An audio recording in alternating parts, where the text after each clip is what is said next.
Now, you both probably anticipated what some of the social pressures would be after the change. Were they, in fact, what you expected, or were they different, worse, better? How did that turn out for you? I think for me, it turned out probably about how I hoped it would. Mm-hmm. I was worried, of course, that nobody would like me and all those things. I would lose family and things. But my family has been very supportive. The friends that were important to me stuck by me, and they were actually excited for me, and they followed me through the process. And we kind of had some little games going on around it, just to kind of make it palatable for everybody and all that. And I just, I am very delighted with the way things worked out. I had a few people that dropped out of my life, and I just kind of look at it as like, how much energy were they really worth putting into trying to save them, as opposed to doing what I needed to do to be authentic. Sure. How about you, Amanda? In the years that I had in my career, I watched a couple of other people go through transitions, and I watched how they were ostracized and really made a victim by their peers. And that scared me off for many, many years. So I did not have really high expectations. When I made the choice to actually move forward and transition, acknowledge that I was transsexual, but make the choice to move forward and change my external appearance, my gender expression, I was willing to give up everything. I mean, I said, you know what, if I lose my career, if I lose my family, if I lose my friends,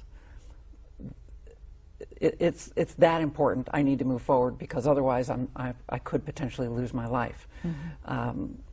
Because I have had friends who, unfortunately, have lost their lives because they've taken them because they just couldn't deal with the issues and the pressures. So I was quite relieved that so many people stuck with me. Sure, I lost some friends, but my family is with me. Many of my friends, I'm still in the same career. Matter of fact, I've actually, in the last several years, made incredible advancements. So to some extent, it's actually been quite rewarding personally for me, let alone just the freedom to be who I am. It was important to move on. You must have, I'm just guessing because that's the best that I can do, but you must have both felt somewhat like strangers in your body. Is that how you would describe it? Or that's how I'm imagining it when you were... Not so much a stranger in my body, but just really uncomfortable, and knowing that there were things going on in my body and things that were parts of my body that I would just as soon not have been there. So, not a stranger, just like I would just as soon it'd go away. Yeah, a lot of it was the way people, I found a lot of it was because the way I looked, because people would look at me and make the assumption, as we do, that I was male, that they would open up some catalog in their brain and say, well, all these things apply. And I would go, myself, gosh, they're wrong. That's not me. But I'm not willing to share with them who I really am, because I was really quite scared at the time. And so it wasn't more a point of being uncomfortable with my body, but just feeling that the way people were relating to me just wasn't genuine, and I wasn't being sincere in the way that I was relating back to them. If you could point to a group of people or a subset, where did you have the biggest problem, the biggest issues after the change in terms of discrimination or maybe ridicule or whatever it is that people choose to express their discomfort with what you've done? I'd love to be able to come up with a group of people and categorize them so that when I, quote, saw them coming, I knew I could just stay clear of them and not deal with the issues. But it wasn't. It was a smattering of people from lots of different backgrounds. I work with a lot of people in the military, and my customers at the time of my transition were Air Force and Navy officers, flag officers, and they were very accepting and supportive. I've had some administrators that I work with, secretaries and such, who have been very supportive, but then some who have had issues when I was using the restroom.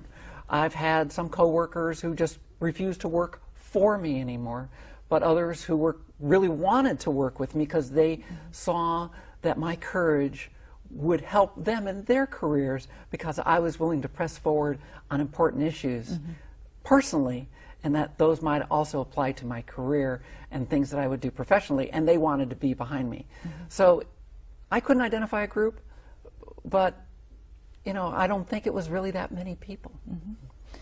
I think for me, because I came out as a lesbian in the late 70s, early 80s during the lesbian separatist movement. And so and if you know anything about that culture, it was very anti-male.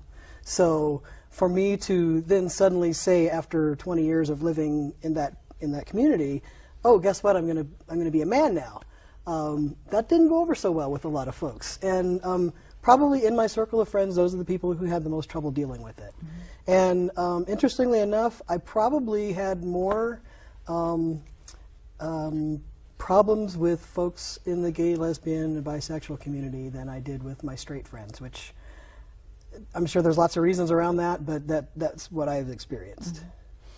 I was talking to a friend about this upcoming show and mentioned, you know, the topic and everything, and he's gay, and he said it makes him uncomfortable to be around transgender people, and he said he'd feel very uncomfortable. And I said, I'm just guessing, but I think it's because you're in the same larger group, and for some reason, you know, because I don't feel uncomfortable. I know lots of people who don't feel uncomfortable, so it's the same as if, you know, I'm watching a woman on stage and she makes a gaffe and it's another woman, and so I go, uh-oh, you know, and you identify with. But do you think that's a correct assessment of why to describe his discomfort? Because he's a very liberal, open-minded person. You know, what I see this often because, and I think it was typified in the 70s, where transsexual people were held up as the ultimate gay or lesbian. I mean, if you were really, really, really gay, then you had to go and change your gender. Or if you're, you know, and you had to become a woman or you had to become a man. And that hurt some people in the gay community because they felt, well, you know what? I just want to be comfortable where I am, and these transgendered, transsexual people are telling me I have to go further. And I think it's a misunderstanding. And I think because they once again link sexual orientation, i.e. who you're attracted to your gender identity, which is what gender you believe you are upstairs. And I think once people learn the education and meet people on an individual basis, like a one-on-one conversation, then they usually get by it really quickly. Do you tell people when you meet them? Because you both look exactly the gender that you've transitioned to. So do you bring it up? It depends on the situation, of course. Like when I was dating before I met my partner, sometimes I would try to kind of get a feeling of who the person was and what their politics were before I could feel safe doing that. Other times, you know, if it's relevant, yes, I'll tell them. If it's not relevant, they don't need to know. Yeah, I mean, I look at it as, when you meet someone, the first thing out of your mouth isn't, you know, this is what religion I follow, or what part of the country I grew up in, even though our voice or accent may disclose such things. It's something that if there's a personal connection and a need to go there, sure, I don't have a problem with it. But it's not the first thing out of my mouth. It's not like, beware, the person you're talking to has transitioned their gender. It just doesn't really matter. If I'm sitting at the gynecologist's office, then yes, I'm going to tell the gynecologist that yes, I need a pap smear because I'm transsexual. Tucson is a very accepting community, and I want to talk about that a little bit. And also, you brought in a map about that shows how widespread the laws are preventing discrimination. So can we? Okay. Mark. Yeah, sure. If you look at the map, those areas in blue are states. 12 right now in number, and other jurisdictions, there's about 100 in the United States, where they have passed laws or ordinances that specifically protect transgender people against discrimination in employment, public accommodations, and housing. Now, the ones in kind of the mustard color are states where there's been a court or some administrative organization has said that gender identity falls within the definition of either sex or, interestingly enough, disability. if you look at the map, of course, at Arizona, there's only one blue dot, and that is Tucson. It is the only jurisdiction in the state that has those protections within its city limits. And why do you think that Tucson is so accepting or progressive? You know, I moderated a town hall a couple weeks ago with members of the city council, the president of the university, and other leaders, and you know, we don't have a real good answer why it is. Tucson and southern Arizona in general has primarily been a very open and society willing to listen to other points of view before moving off and saying, you know, that's the way it is and we don't want to change. So we've been very fortunate in Tucson. It's one of the actually strongest communities in the United States. Well, that's nice to know. Yeah. Nice to know. Now, Michael, when we talked last, you had mentioned that one of the big problems is access to medical care and insurance. Can you talk about that a little bit? Sure. Because, well, for one thing, doctors don't get medical, they don't get transgender medicine in their schools, you know, when they're going to medical school. So there's not, just like the rest of the world, there's not a lot of knowledge about transgender people and what our needs are and things. So, and doctors are human beings. They discriminate, they have opinions, and there's lots of reasons why transgender people don't feel safe just even going to the doctor for even just simple things. But then you put in things like health insurance. Almost all health insurance policies until very recently have categorically excluded anything related to gender transition, whether it be hormones, surgeries, or whatever. But it's even trickled down into things like if you've had something, if you're on hormones and that's known that you're on hormones, then they can like pin other things that come up in your health to the fact that you transitioned, and so therefore they're not even going to treat simple things like blood tests for liver disease or things like that. And another huge issue is that so many transgender people are discriminated against in employment that they're either unemployed or they're way underemployed and they don't have insurance. I mean, that's pretty common with a lot of folks, but transgender people in particular, I think we did a survey in Tucson about 2 years ago, and about 25% of the population that responded said that they were either unemployed or underemployed, and very few of them had any insurance at all. How many transgender people in the United States? Do you have any estimate? Or? Well, unfortunately, it's not one of those boxes on the census form that you get to fill out. So it's very inaccurate. There's been a lot of different estimations ranging from, say, 1 in 1,000 to 1 in 50,000. You know, so you run those numbers, there's quite a few across the United States. Many people are, you know, have the opportunity, like Michael and I, that we could indeed live stealth and move to a new community, start a new life, know our past history. There's quite a few people like that around the country. And then, you know, it's a question about how far do you go? Do you include people who are just part-time cross-dressers? Do you include, so, I mean, the number is quite large. In the millions, I'd say. Okay. Once you changed your genders, did your perspective of the world change at all?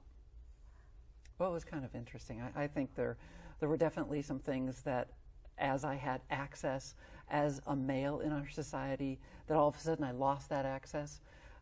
It may have been a meeting at work where all the participants were male and talked and used words and phraseology in one method, and then when I was there as a woman, they changed what they would say. So there were some perspectives that changed in that regard.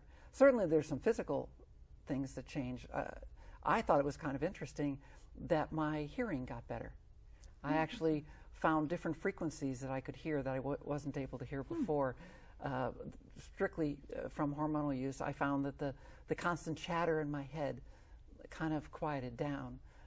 And so there were some things I took more joy in that I probably overlooked or rushed by in the past.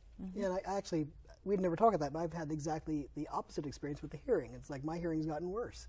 I didn't necessarily relate it to transition. I thought I was just getting older. Or, well, there may be something about those guys that just don't hear what the women are saying. I think most women will agree with that men just don't listen, right? Well, my husband, his comeback is always, if I had to listen to everything you say, I wouldn't have room for a thought of my own. So, ever a moment of nostalgia or a sense of loss for your gender? previous gender? Yeah, not per se. You know, it's kind of interesting. I think, you know, when I dream at night, you know, still some of my dreams are back when I was male, or project myself a male. And most of the dreams nowadays, you know, I see myself as female. There are certainly some people that were in my life that aren't anymore, and I do miss them. How about you, Michael? Not so much. No, I'm very happy. I mean, if I have regrets about anything, it's not transitioning sooner.